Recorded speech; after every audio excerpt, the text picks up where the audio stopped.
மிகவும் மோசமான ஆட்சியாளனாகிய மஹிந்த ராஜபக்சவை எப்படியாவது ஆட்சி பீடத்திலிருந்து இறக்க வேண்டும், எங்களுடைய மக்கள் சுவாசிப்பதற்கு சற்று அவகாசம் எங்களுடைய மக்களுக்கு நாங்கள் எடுத்துக் கொடுக்க வேண்டும் என்று நாங்கள் பல வருடங்கள் பிரயாசித்தோம்.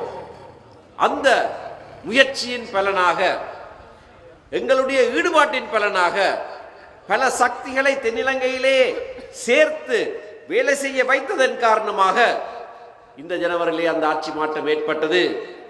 நேற்று முன்தினம் யாழ்ப்பாணத்திலே நான் ஒரு கூட்டத்திலே இந்த ஆட்சி மாற்றம் ஏற்பட்டது, அதிலே நடந்த விடயங்கள் எங்களுக்கு திருப்திகரமாக இல்லாவிட்டாலும் சற்று சுவாசிக்கு இடம் கிடைத்திருக்கிறது என்று நான் பேசிவிட்டு வருகிற போது ஒரு வயதானவர் என்னை கையை பிடித்து சொன்னார், ஐயா, நீங்கள் இதெல்லாம் உங்களுக்கு சொல்லித்தர வேண்டிய அவசியம் இல்லை. ஜனவரிக்கு பிறகு நான் ஐசி கொண்டு போவதில்லை, நான் என்னுடைய ஐடென்டி கார்டு கொண்டு போக வேண்டிய அவசியம் இல்லை, எங்களுக்கு எல்லாம் தெரியும் என்று சொன்னார்.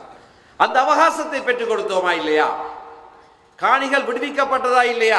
முழுமையாக விடுவிக்கப்படவில்லை இன்னமும். ஆனால் எங்களுடைய மக்களுடைய வாழ்க்கையிலே ஒரு சற்று மாற்றம், ஆட்சியாளர்களுடைய அணுகுமுறையிலே பெருமாற்றம் நடந்ததா இல்லையா? அதை தமிழ் தேசிய கூட்டமைப்பு தான் செய்தது. ஆகையினாலே இன்றைக்கு தமிழ் தேசிய கூட்டமைப்பு இந்த முக்கியமான தருணத்திலே வாக்காளர் பெருமக்களிடத்திலே வந்து வாக்குகளை கேட்கிற போது ஜனவரி மாதத்திலே பகிஷ்கரியுங்கள் என்று சொன்னவர்களுக்கு வாக்களிக்க வேண்டாம் என்று சொல்வதற்கு எங்களுக்கு முழு உரித்தம் உண்டு.